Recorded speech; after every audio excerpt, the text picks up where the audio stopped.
Technology से जुड़ी हुई है और उसका जितना विविध उपयोग करती है, ये बहुत आश्चर्यजनक है। लेकिन स्टूडेंट्स टेक्नोलॉजी को किस तरह अपनाएं? स्टूडेंट्स के लिए आयोजित कार्यक्रम परीक्षा पे चर्चा में वो देश भर के छात्रों से सालाना जुड़ते हैं, मोटिवेट करते हैं। उन्हीं चर्चाओं से हम ले आए हैं कुछ स्पेशल टिप्स हमारे एग्जाम वॉरियर्स के लिए। बच्चों के लिए टेक्नोलॉजी में लिप्त हो जाना आसान है। ऐसे में मोदी जी बताते हैं कि टेक्नोलॉजी का सही प्रयोग कैसे किया जाए ताकि वो समस्या नहीं बल्कि समाधान बनकर फायदेमंद साबित हो। ये तरीका मजेदार है। ये पबजी वाला है क्या?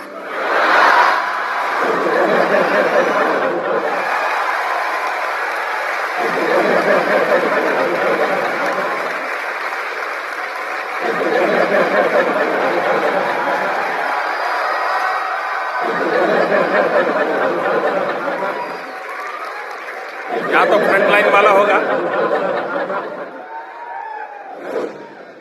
ये समस्या भी है, समाधान भी है। हम ये चाहें कि हमारे बच्चे टेक्नोलॉजी से दूर चले जाएं, फिर तो वो एक प्रकार से अपने सारी जिंदगी से एक प्रकार से पीछे की तरफ जाना शुरू होगा। और इसलिए उसको ये टेक्नोलॉजी के संबंध में प्रोत्साहित करना चाहिए। लेकिन उस टेक्नोलॉजी का क्या उपयोग करता है? क्या टेक्नोलॉजी उसको रोबोट बना रही है क्या, या इंसान बना रही है? अगर माँ बाप थोड़ी रुचि लें, कभी खाना खाते समय चर्चा करें टेक्नोलॉजी की, बताइए भाई इन दिनों क्या चल रहा है, टेक्नोलॉजी के क्षेत्र में क्या नया आया है, किस प्रकार के नए नए ऐप्स आए हैं, उसमें क्या होता है, तो उस बच्चे को लगेगा कि मैं जो कर रहा हूं मेरे माँ बाप हो सकता है मेरी मदद करेंगे। तो पहला काम तो आप किसी को रोक नहीं। मैं देख रहा हूं यहां करीब करीब हर एक के हाथ में मोबाइल फोन है। हो सकता है कुछ लोग यहां प्रधानमंत्री के कार्यक्रम में होंगे, लेकिन कोशिश करते होंगे दोस्त को बताने के लिए मैं यहां बैठा हूं।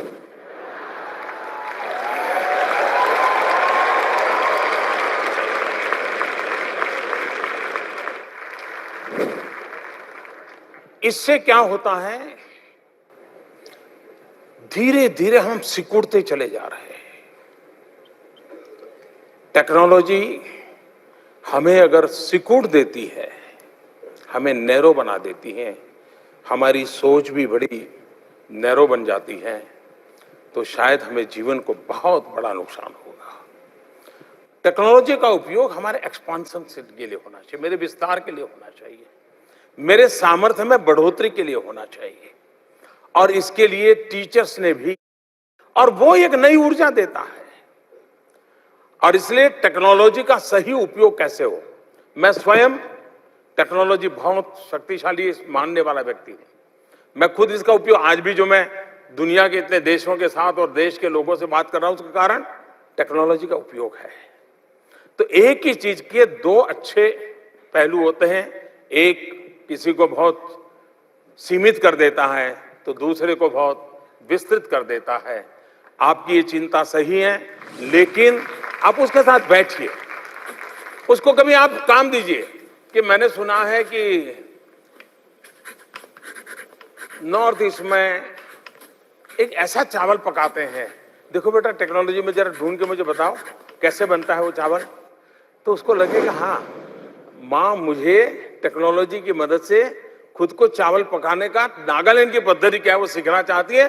वो टेक्नोलॉजी आप दोनों को जोड़ने का कारण बन सकती है, और उसका भी मन टेक्नोलॉजी से नई नई चीजें जानी जा सकती है, सीखी जा सकती हैं, जो जीवन में काम आ सकती है। उस पर आप धीरे धीरे धीरे उसको ले जा सकते हैं। आप कभी उसको पूछ सकते हैं कि भाई आज हमने सुना है कि स्पेस में ऐसा हुआ है, या आज हमने सुना है साइक्लोन आना है, तो तुम देखो जरा ये साइक्लोन आने की खबर कैसे देते हैं ये। तो वही बच्चा उसमें काम करेगा।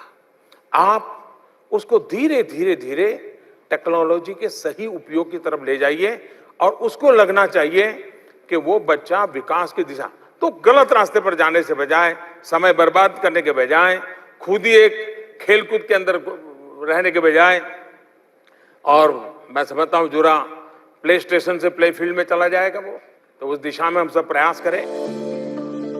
पुरानी और नई पीढ़ी के बीच की दूरी को टेक्नोलॉजी के कारण बढ़ने मत दीजिए, बल्कि नई नई टेक्नोलॉजी को सीखकर इस दूरी को कम करिए। लेकिन क्या टेक्नोलॉजी से दोस्ती कर लेनी चाहिए या बिल्कुल ही दूरी बनाए रखना चाहिए? Modi ji, please help. शायद पिछली शताब्दी के आखिरी कालखंड और इस शताब्दी का आरंभ कालखंड विज्ञान और टेक्नोलॉजी ने पूर्ण रूप से जीवन को बदल दिया है। एक प्रकार से जीवन भी टेक्नोलॉजी ड्रिवन हो गया है और इसलिए टेक्नोलॉजी का भय ये कतई अपने जीवन में आने नहीं देना चाहिए। ये टेक्नोलॉजी मैं क्या करूं, आने नहीं देना चाहिए। दूसरा, अब टेक्नोलॉजी आई तो मेरी पूरी जिंदगी बर्बाद हो जाएगी, मैं पहले तो ऐसे सोचता था, ऐसे करता था, अब नई चीज आई, मैं कैसे कोप अप करूंगा? जी नहीं, टेक्नोलॉजी को हम अपना दोस्त माने, बदलती हुई टेक्नोलॉजी को हम पहले से समझने की कोशिश करें, हम प्रोएक्टिव हो। तीसरा,